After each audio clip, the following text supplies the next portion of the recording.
નમસ્કાર, આપ જોઈ રહ્યા છો ગુજરાતની number 1 news channel news 18 Gujarati અને હું છું લુબના ખાન। રાજ્યસભાના ઉમેદવારની જાહેરાત કરવામાં આવી છે। મહત્વપૂર્ણ સમાચાર, જેપી નડ્ડા ગુજરાતથી રાજ્યસભાના ઉમેદવાર મયંક નાયકને રાજ્યસભામાં મોકલશે ભાજપ। ડોક્ટર જશવંતસિંહ પરમારના નામની પણ જાહેરાત કરવામાં આવી છે। તો ગોવિંદભાઈ ધોળકિયા પણ રાજ્યસભાના ઉમેદવાર। ભાજપે સૌરાષ્ટ્ર, ઉત્તર અને મધ્ય ગુજરાતને આપ્યું છે પ્રતિનિધિત્વ। સુરત સ્થિત ગોવિંદ ધોળકિયા મૂળ સૌરાષ્ટ્રના છે। મધ્ય ગુજરાતમાંથી જશવંતસિંહ પરમારને ટિકિટ, તો મયંક નાયકને પણ ટિકિટ આપીને ઉત્તર ગુજરાતનું પ્રતિનિધિત્વ સચવાયું છે। તમામ ચારે ઉમેદવાર નવા ચહેરા છે, તો નવા ચહેરાઓ પર ભરોસો કરવામાં આવ્યો છે। ભાજપે રાજ્યસભાના ઉમેદવારની જાહેરાત કરી દીધી છે, જેમાં નવા ચહેરાને તક આપવામાં આવી છે। જેપી નડ્ડા ગુજરાતથી રાજ્યસભાના ઉમેદવાર છે, તો મયંક નાયકને રાજ્યસભામાં મોકલશે ભાજપ। ચારે ચાર ઉમેદવારો પર ભરોસો।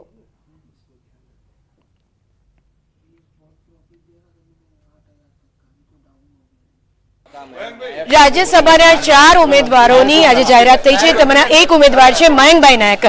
મયંકભાઈ, અમે આપને જોયા છે, જેવી અમારી કારકિર્દી આગળ વધતી રહી છે, આપની પણ કારકિર્દી આગળ વધતા મેં જોઈ છે। કોઈ પણ ભાજપની વ્યવસ્થાઓ હોય, મયંક નાયક અગ્રક્રમે હોય। લાગે છે કે અત્યાર સુધી પાર્ટીમાં જે કાર્યકર્તા તરીકે કામ કર્યું એનું આજે સરપાવ મળ્યો છે? ભારતીય જનતા પાર્ટીમાં સરપાવ એવું કંઈ હોતું નથી। કાર્યકર્તા કામ કરતા એને જવાબદારીઓ મળતી હોય છે। આજે મને રાજ્યસભાના સભ્ય થવાની જવાબદારી મળી છે, તો એ નિભાવવા માટેનો પ્રયત્ન કરીશ। અચ્છા, આપને ક્યારે ધારણા હતી, સ્વપ્ને વિચાર્યું હતું કે આ પ્રકારે રાજ્યસભામાં જવાનો મોકો મળશે? ના, આવી કોઈ ધારણા મેં મારા મગજમાં વિચારી નહોતી, પરંતુ પાર્ટીમાં આપણે દેશ માટે કામ કરીએ છીએ અને દેશ માટે પાર્ટી માટે કામ કરતા અનેક જવાબદારીઓ મળતી હોય। 2000ની સાલમાં મને તાલુકા પંચાયતની ચૂંટણી મળી, ટિકિટ મળી, ત્યારે પણ મને આશ્ચર્ય હતું કે ભાઈ મને મારા જેવા સામાન્ય કાર્યકર્તાને ટિકિટ મળેલી। એટલે પાર્ટી ક્યારે કોને શું આપે છે એ પાર્ટી નક્કી કરતી જ હોય છે। અચ્છા, આપ આજે ગદગદિત પણ થઈ રહ્યા છો। સૌથી પહેલી જાણ આજે ક્યારે થઈ આપને? આજે થઈ, ગઈકાલે થઈ? હમણાં બેઠકમાં જ મને ખબર પડી કે આજની બેઠક હતી, એમાં બેઠકમાં હાજર, ચાલુ બેઠકમાં જ મને સમાચાર મળ્યા। અચ્છા, સીધો જ રાજ્યસભામાં આ રીતે જમ્પ મળ્યો છે। કયા પ્રકારે તમે પીએમ નરેન્દ્ર મોદીનો સાથ અને સહકાર બનશો? મોદી સાહેબના કાર્યોથી આખા દેશ અને દુનિયા બધી વાકેફ છે। એમના બતાવેલા રસ્તા ઉપર પ્રજા કલ્યાણના, લોક કલ્યાણના કામો કરવા માટે એ જે રસ્તો બતાવશે એના પર હું સતત કાર્ય કરવાનો પ્રયત્ન કરીશ। અચ્છા, તમારા જે સમાજનું તમે પ્રતિનિધિત્વ કરો છો, રાજ્યસભામાં જશો, શું વિશેષ એમને આપના તરફથી ભેટ આપશો આપના સમાજને? પોતાનો કોઈ સમાજ હોતો નથી બેન, બધા જ સમાજો સાથે લઈને કરવાનું એ જ પાર્ટીનો અભિનવ હોય છે। બધા જ સબ સમાજ કો લીએ સાથ ચલના, આગે ही बढ़ते जाना, એ નિયમ ઉપર અમે કામ કરવા વાળા। એટલે બધા જ સમાજને શું ફાયદો થાય, સબકા સાથ સબકા વિકાસ, એ મંત્ર મુજબ અમે આગળ વધવાના છીએ। મયંકભાઈ, છેલ્લો સવાલ, પ્રાયોરિટી શું રહેશે, પ્રાથમિકતા? પ્રાયોરિટી ભારત દેશ નરેન્દ્રભાઈ મોદી સાહેબના નેતૃત્વમાં કામ કરવાનું। અને આપને લાગે છે કે અત્યાર સુધી કયા કારણોસર આપની પસંદગી થઈ આ પ્રકારે, એવું આપને લાગે છે? પાર્ટી નક્કી કરતી હોય છે કે મારે કયા કારણસર મારી પસંદગી થઈ। આપને શું લાગે છે? નહીં, સતત પાર્ટીનું કામ કરતા, મારી કાર્યકર્તાઓને મેં સતત કામ કરતા રહેવું પાર્ટીમાં। કોઈ શિવલિંગ, કોઈ બીલીપત્ર ક્યારે શિવલિંગ ઉપર ચડી જાય, નદીમાં તરતું એનો ખ્યાલ નથી હોતો। આજે પણ હું પણ એવું અનુભવું છું કે નદીમાં તરતું બીલીપત્ર જેમ શિવલિંગ ઉપર આવી જાય, એવું મારી જાતના અનુભવ છે। અમારી સાથે વાત કરવા માટે આભાર। તો આ હતા મયંકભાઈ નાયકે, જેમનું કહેવું છે કે ક્યારે શિવલિંગ તરતા શિવલિંગ પર બીલીપત્ર ચડી જાય તેની બીલીપત્રને પણ ખબર નહોતી હોતી। એટલે એક સુખદ આશ્ચર્ય સાથે તેઓ ગદગદિત થઈ રહ્યા છે। કેમેરા પર્સન હિતેશ સાથે ગીતા મહેતા, ન્યૂઝ 18 દ્વારા રાજ્યસભાના સાંસદોની યાદી જાહેર કરવામાં આવી છે અને જેમાં પંચમહાલ જિલ્લાના ડોક્ટર જશવંતસિંહ પરમારનું પણ નામ જાહેર થયું છે। આપણી સાથે ડોક્ટર જશવંતસિંહ પરમાર છે, તેઓને જ પૂછવાનો પ્રયત્ન કરીશું। સર, આપને ખૂબ ખૂબ અભિનંદન। સાથે સાથે જ આપની પસંદગી કરવામાં આવી છે, શું કહેશો?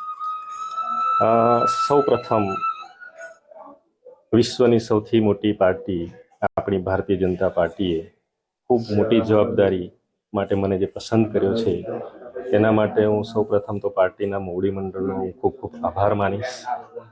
અને એમણે જે જવાબદારી મારા માથે નાખી છે એને હું બખૂબી નિષ્ઠાપૂર્વક નિભાવીશ, એવો મને પૂર્ણ આત્મવિશ્વાસ છે। ચોક્કસથી સર, પંચમહાલ જિલ્લા માટે શું કરશો? આપને વિધાનસભામાં પણ એક ઓબીસી નેતા તરીકે રોલ રહ્યો હતો અને ક્યાંક એના માટે જ પસંદગી કરવામાં આવી હોવાનું માની શકાય છે, શું કહેશો? આપણી ભારતીય જનતા પાર્ટીમાં જે લોકશાહી છે, એ લોકશાહી ખરેખર લોકશાહી છે એનું જે સર્વશ્રેષ્ઠ ઉદાહરણ જે કહી શકાય એ મારી પસંદગીના આધારે એવું કહી શકાય કે ખરેખર જો કોઈ જગ્યાએ લોકશાહી હોય કોઈ પણ પાર્ટીમાં તો એ ભારતીય જનતા પાર્ટી છે. ચોક્કસથી પંચમહાલ જિલ્લાના વિકાસ માટે કયા પ્રકારના મુદ્દા લેશો અને શું કહેશો? અ, પ્રજાના પ્રતિનિધિ તરીકે દરેક પ્રતિનિધિનું એક કર્તવ્ય હોય છે કે પોતાના વ્યક્તિગત વિચારો કરતા પ્રજાની વચ્ચે જઈ તેમના પ્રશ્નોને જાણી અને એ પ્રશ્નોને ઉપર રજૂ કરી એના શક્ય તેટલા વહેલા એનું નિરાકરણ કરવાનો પ્રયત્ન કરવો એ જ પ્રજાના પ્રતિનિધિનું જે કર્તવ્ય હોય છે કર્તવ્ય હું હંમેશા નિષ્ઠાપૂર્વક નિભાવવાનો પ્રયત્ન કરીશ. ચોક્કસથી આ હતા ડોક્ટર જસવંતસિંહ પરમાર, જેઓ રાજ્યસભાના સાંસદ તરીકે તેઓનું નામ જાહેર કરવામાં આવ્યું છે. તો તેઓ હાલ તો જે દેશની સૌથી મોટી જે ભાજપા પાર્ટી છે તેનો આભાર વ્યક્ત કરવા સાથે સાથે તેઓ જણાવી રહ્યા છે કે લોકશાહીમાં જો કદર થતી હોય જે ભારતીય જનતા પાર્ટીએ કરી છે અને સાથે સાથે પંચમહાલ જિલ્લાના જે વિકાસ છે તેના કામો કરવા માટેની પણ તેઓ હાલ ખાતરી આપી રહ્યા છે. રાજેશ જોશી, ન્યૂઝ 18 ગુજરાતી, ગોધરા, પંચમહાલ. તો રાજ્યમાં આવતીકાલથી ઘટશે ઠંડીનું જોર. તાપમાનમાં 2 થી 3 ડિગ્રીનો વધારો થશે. રાજ્યમાં ઉત્તર પૂર્વના પવન ફૂંકાશે. તો આગામી 5 દિવસ વાતાવરણ સૂકું રહેશે. હવામાન વિભાગે આગાહી કરી છે 24 કલાક માટે તાપમાન યથાવત રહેશે.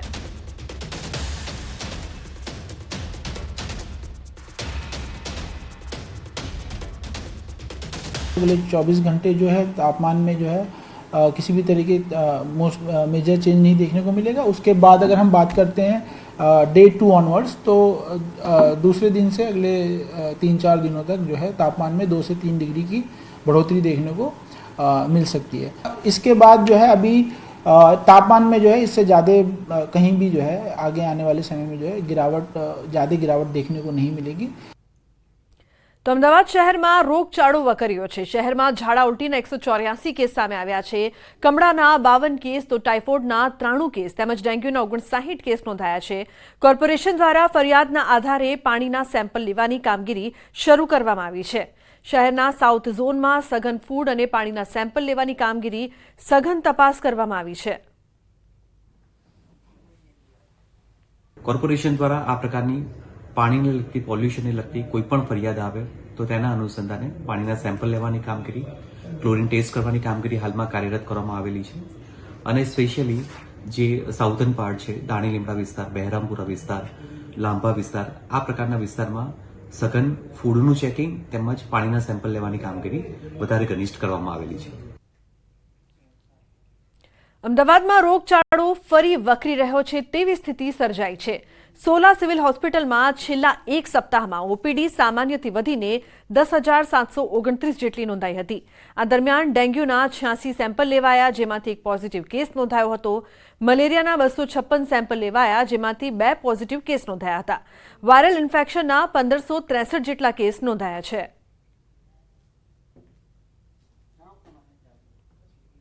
ગયા અઠવાડિયામાં અમારી હોસ્પિટલમાં ઓપીડીના દર્દી લગભગ 10,729 નોંધાયેલા અને દાખલ દર્દીઓ 1,048 નોંધાયેલા. એમાં જુદા જુદા રોગના દર્દીઓ. તો જામનગરમાં મનપાની બહાર એજન્ટની ધોલાઈ થઈ. વૃદ્ધાએ જાહેરમાં એજન્ટની ધોલાઈ કરી છે. ફોર્મના 5 રૂપિયાને બદલે 350 લીધા હતા. મહિલાએ બાકીના રૂપિયા પરત માંગ્યા. રૂપિયા પરત ન કરતા મહિલાએ ધોલાઈ કરી. તો પોલીસે એજન્ટની અટકાયત કરી છે. દ્રશ્યો પણ સામે આવ્યા, જેમાં વૃદ્ધ મહિલા કઈ રીતે એજન્ટને મારી રહી છે તે જોવા મળી રહ્યું છે. તો મનપા બહાર એજન્ટની ધોલાઈ કરવામાં આવી. ફોર્મના વધુ પૈસા લેતા મહિલાએ એજન્ટની ધોલાઈ કરી.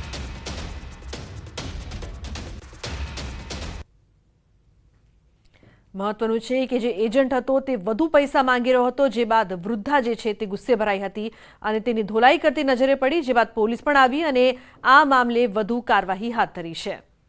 તો જામનગર મનપાની બહારના દ્રશ્યો અહીંયા સામે આવી રહ્યા છે. લોકોના ટોળા પણ એકઠા થઈ ગયા હતા. વડોદરામાં મહિલા સિક્યોરિટી ગાર્ડ પર હુમલો થયો છે. સિગારેટ પીવાની ના પાડતા 5 લોકોએ હુમલો કર્યો છે. મહિલા સિક્યોરિટી ગાર્ડ પર હુમલાનો બનાવ સીસીટીવીમાં કેદ થયો છે. પ્રતાપનગર સામેના એલિફન્ટ આર્કેડમાં આ બનાવ બન્યો હતો. મહિલાના વાળ ખેંચી મારામારી પણ કરવામાં આવી. મહિલાઓ બૂમો પાડતા હુમલાખોરો ત્યાંથી ફરાર થઈ ગયા. ભોગ બનેલી મહિલાએ મકરપુરા પોલીસ મથકે ફરિયાદ નોંધાવી છે.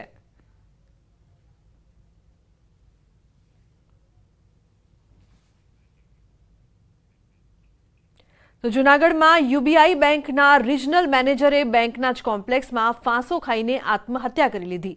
પોલીસને મળી આવેલી સુસાઇડ નોટમાં ઉચ્ચ અધિકારીની જોહુકમી અને સહકર્મચારીઓની ગુટબાજીના કારણે કામનું ભારણ રહેતું હોવાથી આત્મહત્યા કરી લીધી હોવાનો ઉલ્લેખ છે.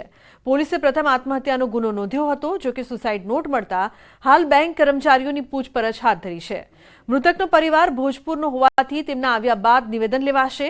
સુસાઇડ નોટમાં કોઈના નામનો ઉલ્લેખ ન હોવાથી પોલીસે ઊંડાણપૂર્વક તપાસ હાથ ધરી છે.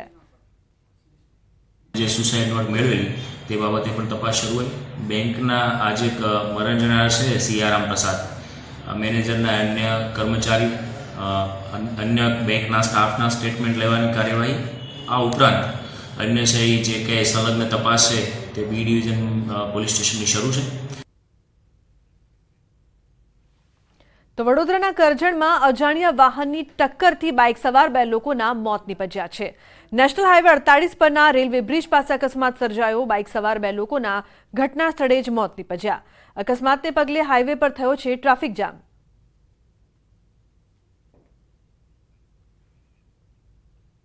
બીજી તરફ આગળ વાત કરી નવસારીના વાંસદામાં અકસ્માતમાં 2 લોકોના મોત નીપજ્યા છે.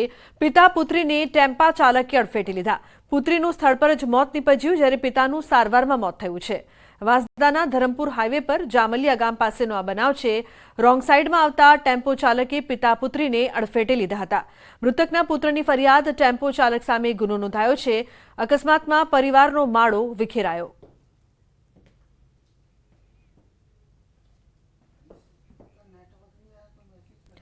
તો સુરતમાં વેલેન્ટાઇન ડેને લઈને સુરત પોલીસ એક્શનમાં આવી ગઈ છે. સુરતના છેવાડે આવેલા ડુમ્મસ બીચ ઉપર પેટ્રોલિંગ શરૂ કર્યું હતું.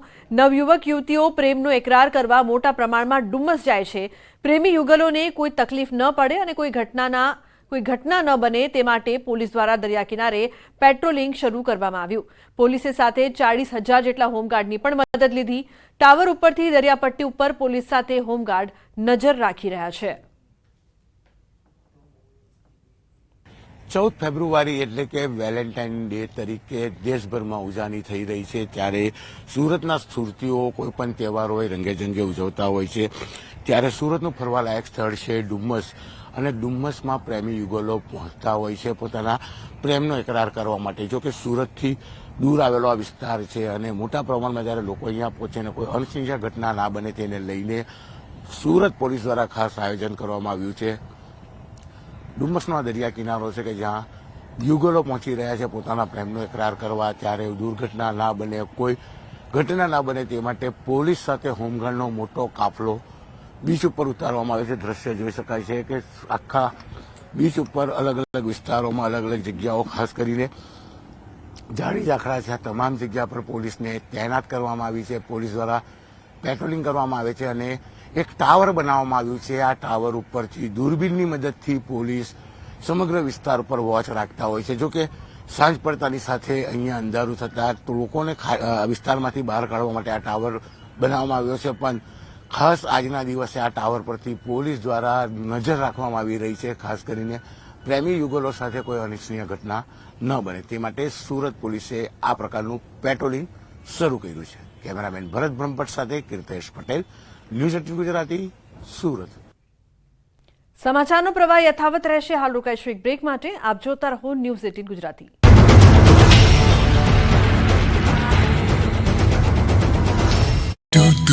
માણસામાં વરઘોડામાં જાતિ વિષયક શબ્દો બોલાતા બબાલ થઈ. બાઇક પર આવેલા યુવકે વરરાજા પર હુમલો કરતા મામલો બિચક્યો. માણસામાં યોગેશ ચાવડા નામના વ્યક્તિએ વરરાજાને લાફો માર્યો. વરઘોડો નહીં કાઢવા આપી હતી ધમકી, જાનથી મારી નાખવાની પણ આપી ધમકી. સમગ્ર મામલે પોલીસે શરૂ કરી તપાસ. બનાસકાંઠામાં જોખમી સવારીના દ્રશ્યો સામે આવ્યા. બાલારામથી ડીસા જતા માર્ગ પર જોખમી સવારી, રિક્ષામાં ઘેટા બકરાની જેમ મુસાફરો ભર્યા. એક જીપમાં 20થી વધુ લોકો દેખાયા. મોટી દુર્ઘટના સર્જાય તો જવાબદાર કોણ તેવા સવાલો ઉઠ્યા. જૂનાગઢમાં માતા પિતા માટે લાલબત્તી સમાન ઘટના બની. ગેલેરીમાં રમતા રમતા બાળક નીચે પટકાયું. પહેલા માળેથી બાળક નીચે પટકાતા સારવાર માટે ખસેડાયું. સમગ્ર ઘટનાના ચોંકાવનારા સીસીટીવી સામે આવ્યા. રાજકોટમાં ફરી મારામારીના દ્રશ્યો સામે આવ્યા. જૂની કોર્ટ બિલ્ડિંગ બહાર 2 મહિલાઓ વચ્ચે થઈ મારામારી. મહિલાઓ વચ્ચે મારામારીનો વિડીયો થયો વાયરલ.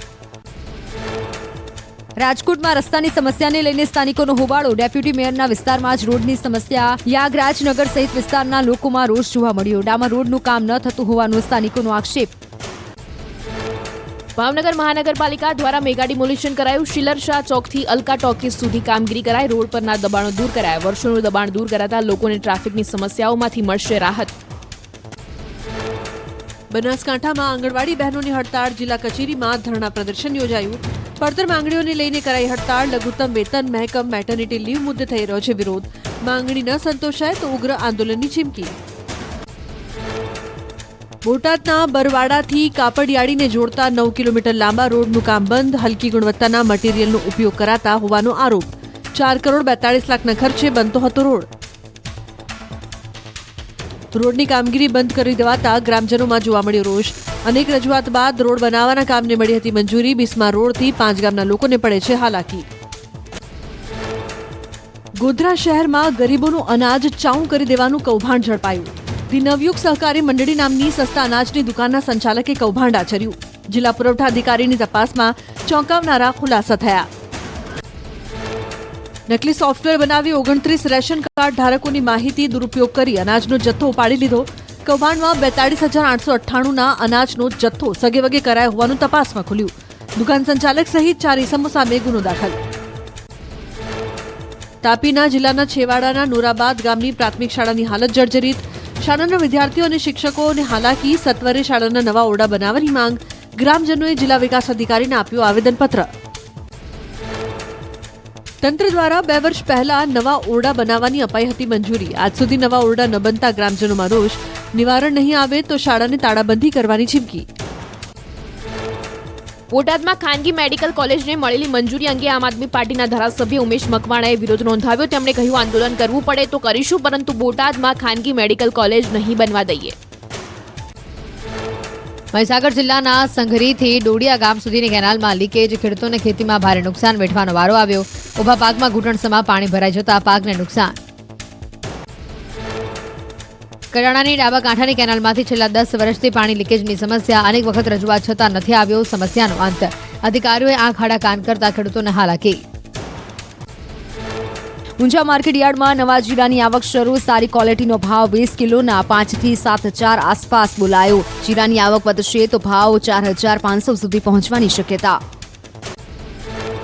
ગુજરાતમાં આજથી તાપમાનમાં 2 થી 3 ડિગ્રી સુધી થઈ શકે છે વધારો. ગરમી અંગે હવામાન વિભાગની આગાહી. આજથી અમદાવાદનું મિનિમમ તાપમાન 18 ડિગ્રી આસપાસ પહોંચી શકશે. રાજસ્થાનના આબુ રોડમાં બેફામ રફતારનો કહેર. કાર ચાલકે લારીઓ સહિત બાળકોની અડફેટે લીધા. અકસ્માતમાં 9 ઘાયલ, 4ની હાલત ગંભીર. આબુ રોડ નજીક અંબાજી ચોકડી પાસેનો બનાવ. સ્થાનિકોએ કાર ચાલકને પકડી મેથી પાક ચખાડ્યો. અરવલ્લીમાં દારૂ ભરેલી કાર ઝાડ સાથે અથડાઈ. અકસ્માતમાં કાર ચાલકનું મોત નીપજ્યું. બોર્ડર નજીક કાર વૃક્ષ સાથે અથડાઈ. પોલીસકર્મી અને હોમગાર્ડનો આબાદ બચાવ થયો.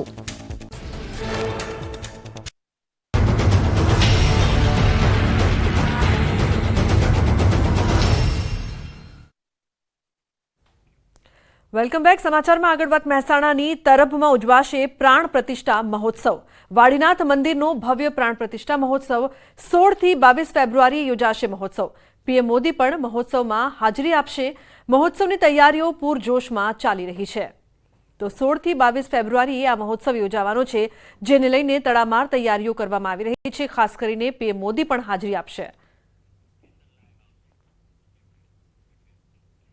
વધુ માહિતી માટે સંવાદદાતા કેતન લાઈવ જોડાયા છે. તેમની પાસેથી વધુ માહિતી લઈએ. કેતન, જે પ્રકારથી આ મહોત્સવને લઈને તડામાર તૈયારીઓ ચાલી રહી છે, પીએમ પણ આવવાના છે, શું અપડેટ્સ? ચોક્કસથી લોગના જણાવી દઉં કે તરફ વાડીનાથ મહાદેવ મંદિર ખાતે હાલમાં ખૂબ જ ઉત્સાહ હોય છે તે લોકોમાં જોવા મળી રહ્યો છે. તમે જોઈ શકો છો કે હાલમાં જે મંદિરની જે અંતિમ જે તૈયારીઓ હોય છે તે પણ કરવામાં આવી રહી છે. બીજી બાજુ વાત કરવામાં આવે તો હાલમાં ફૂલ જે તૈયારીઓ હોય છે કરવામાં આવી રહી છે. 16 તારીખથી આ મહોત્સવ 22 તારીખના રોજ પીએમ નરેન્દ્રભાઈ મોદી પણ અહીંયા હાજર રહેવાના છે. ત્યારે ખૂબ જ ઉત્સાહ જોવા મળી રહ્યો છે. આપણી સાથે જે સ્થાનિક છે તે પણ જોડાયા છે, જે ભક્ત છે તે જોડાયા છે. શું કહેશો?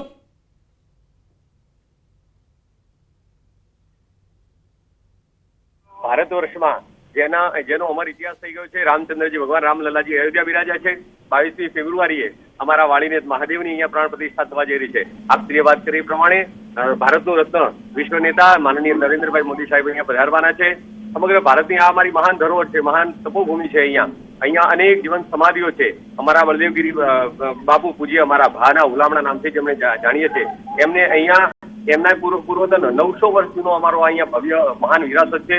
અહીંયા ધૂણી દખાવેલી છે, અહીંયા રેમી ઘોડી છે, અહીંયા ભાવ ભજન ભોજન અને શિક્ષણની પણ અહીંયા આલેખ જગાવવામાં આવી છે. અહીંયા ન કેવળ રબારી સમાજ કે ન કેવળ ભરવાડ સમાજ, સનાતન ધર્મનો આ અહીંયા અખંડ ધૂણો આજે પ્રજ્વલિત થયો છે. સમગ્ર ભારત વર્ષની અહીંયા નજર છે અને જ્યાં જુઓ ત્યાં એટલો બધો ઉત્સાહ છે. અહીંયા માત્ર આ વિસ્તાર જ નહીં પરંતુ સમગ્ર ગુજરાત અને સમગ્ર ભારત. જી બિલકુલ, આભાર આ સમગ્ર માહિતી બદલ. તો જે પ્રકારથી મહોત્સવને લઈને તડામાર તૈયારીઓ ચાલી રહી છે લોકોમાં ઉત્સાહ. કચ્છ યુનિવર્સિટીના કોમર્સ એન્ડ મેનેજમેન્ટ વિભાગમાં એક્સપોર્ટ એક્સપોનો અનોખો પ્રોજેક્ટ વિદ્યાર્થીને અપાયો હતો. MBAના ફાઇનલ યરના વિદ્યાર્થીઓને અભ્યાસમાં આવતા ઇન્ટરનેશનલ બિઝનેસ વિષયના એક્સપોર્ટ એક્સપોનો અનોખો પ્રોજેક્ટ અપાયો હતો, જેમાં વિદ્યાર્થીઓના વિવિધ ગ્રુપ બનાવીને ભારતની વિવિધ પ્રોડક્ટ્સ કે જે વિદેશમાં નિકાસ કરવી હોય તો કઈ રીતે તેની નિકાસ શક્ય છે, રિસર્ચ કઈ રીતે કરવું, માર્કેટ બેઝ જાણવું વગેરે પરિબળોને ધ્યાનમાં રાખીને એક એક્સપો યોજવામાં આવ્યું હતું. કચ્છ યુનિવર્સિટીના મેનેજમેન્ટ વિભાગના વિદ્યાર્થીઓ દ્વારા અવારનવાર ડિપાર્ટમેન્ટના professor doctor Kanishk Shah, doctor Rupal Desai, doctor Sheetal Bati, Sahil Gaur, Pankaj સેવકના માર્ગદર્શન હેઠળ વિવિધ બિઝનેસ ઉપયોગી પ્રેક્ટિકલ પ્રોજેક્ટ્સ કરવામાં આવતા હોય છે, જેના ભાગરૂપે આ વખતે એક્સપોર્ટ એક્સપો પ્રોજેક્ટ હાથ ધરવામાં આવ્યો. કઈ રીતે ભારતની ઇકોનોમીને ઊંચે લઈ જઈ શકાય, કઈ રીતે ત્યાં ભારતની પ્રોડક્ટ્સ માટે આંતરરાષ્ટ્રીય બજાર ઊભી કરી શકાય, બિઝનેસ માટે કયા પ્રતિસ્પર્ધીઓ છે, કઈ રીતે ત્યાં ભારતના પ્રોડક્ટ્સની માર્કેટિંગ કરી શકાય વગેરે જેવા પરિબળો માટે રિસર્ચ કરીને પ્રોજેક્ટ બનાવવામાં આવ્યો, જેમાં વિવિધ 10 જેટલા ગ્રુપ બનાવવામાં આવ્યા હતા. જેમાં machines, granite, plant and machineries, steel, aluminium, jute products એ બધાનું લોકોએ સમાવેશ કર્યો છે. અને સ્ટુડન્ટ્સને જાણ કરવામાં આવે છે કે જો આને એક્સપોર્ટ કરીએ તો શું ઇન્ડિયાને ફાયદો થઈ શકે છે અને કયા કન્ટ્રીમાં આપણે એક્સપોર્ટ કરી શકીએ. તો પ્રોપર રિસર્ચ અને પ્રોપર પ્રેઝન્ટેશન સાથે આખું એક્સપો એ લોકો ઓર્ગેનાઇઝ કર્યું છે. બાયર ફાઇન્ડિંગ ત્યાં સુધી કસ્ટમ ક્લિયરન્સ કઈ રીતે થાય એ કોઈ પણ પ્રકારની માહિતી નહોતી, પણ જ્યારથી અમે રિસર્ચ કરવાનું ચાલુ કર્યું સચ્ચે એવું નોલેજ ગેઇન થયું છે કે એવું લાગે છે કે ઇમ્પોર્ટ એક્સપોર્ટ બિઝનેસ કરવો હોય તો આ ખૂબ ઉપયોગી થશે. અને દરેક ગ્રુપે એક ઇન્ડિવિજ્યુઅલ પ્રોડક્ટ આઈડેન્ટિફાય કર્યું છે અને જે બાકીના જે જુનિયર સ્ટુડન્ટ્સ છે એ લોકો માટે આજે એક વિઝિટ રાખવામાં આવી છે, જેથી કરીને એ લોકોને પણ થોડો નોલેજ મળે. તો આ રીતે એક થોડું પ્રેક્ટિકલ એક્સપોઝર મળે સ્ટુડન્ટ્સને, એ ઉદ્દેશ્યથી આ એક એક્સપોર્ટ એક્સપોનું આયોજન ડિપાર્ટમેન્ટ ઓફ કોમર્સ એન્ડ મેનેજમેન્ટે કરેલું છે. ઇન્ડિયન ઓર્થોપેડિક મેન્યુફેક્ચર્સ અને રશિયન ઓર્થોપેડિક મેન્યુફેક્ચર વચ્ચે અમદાવાદમાં ઝૂમ મીટિંગ યોજાઈ. રશિયન કંપનીના બોર્ડ ઓફ ડિરેક્ટર્સ અને ઇન્ડિયન ઓર્થોપેડિક મેન્યુફેક્ચર્સના બોર્ડ ઓફ ડિરેક્ટર ગ્રુપ વચ્ચે બેઠક મળી. આ કોન્ફરન્સનું સફળતાપૂર્વક આયોજન અને મુદ્દાઓ રશિયન સાઇટથી મેહુલ રાવલ દ્વારા રજૂ કરાયા. તો સમગ્ર મીટિંગનું ભારત તરફથી MR મુકેશ ચૌધરી દ્વારા આયોજન કરાયું. રશિયાના પ્રેસિડેન્ટ વ્લાદિમીર પુતિન અને ભારતના પ્રધાનમંત્રી નરેન્દ્ર મોદી પણ ભારત અને રશિયા વચ્ચે વેપાર, ઉદ્યોગ, વાણિજ્ય વધે તે માટે પ્રયત્નશીલ છે.